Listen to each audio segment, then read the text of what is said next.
The White House said Russia fired short-range ballistic missiles supplied by North Korea twice at Ukraine last week, indicating that Pyongyang's support for Moscow has increased, with serious implications for both war in Europe and the security of Korean Peninsula. National Security Council spokesman John Kirby said in a briefing at the White House that North Korean-made missiles were fired at Ukraine on December 30 and January 2. According to Kiev, they were among at least 500 missiles and drones fired at Ukraine during the New Year holiday. He said the attack on December 30 involved a single missile hitting the site, while Russia's attack on January 2 involved multiple missiles. Kirby said the effects of the missiles fired on January 2 were still being evaluated, adding that they were part of a major Russian attack. As we have publicly warned, one of these states is North Korea.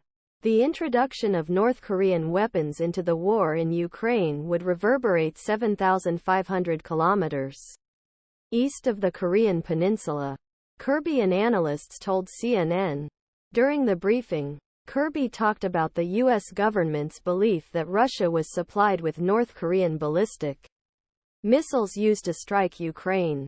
"Anna Moneymaker, we expect Russia and North Korea to learn from these launches," Kirby said. Analysts echoed sentiment, saying use North Korean missiles on battlefield in Ukraine could give Pyongyang data it could not obtain from a test program that has seen dozens of weapons fired over past few years as part leader Kim's missile program. Jong-un. It will be interesting to see how these missiles perform in a more operational environment outside of North Korea's propaganda machine, particularly the accuracy indicator and guidance systems used, said Joseph Dempsey, a research fellow in defense military analysis.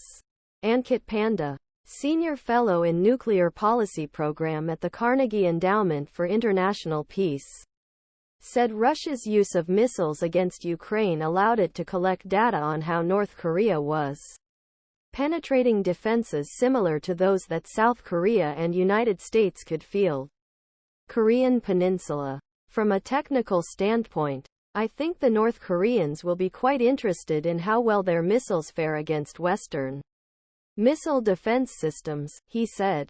Speaking at White House, Kirby said the consequences for South Korea and region go beyond Pyongyang's ability to develop its missile programs. We assess that in return for its support, Pyongyang has requested military assistance from Russia, including fighter jets, surface-to-air missiles, armored vehicles, ballistic missile production equipment, war materials and other advanced technologies, Kirby said.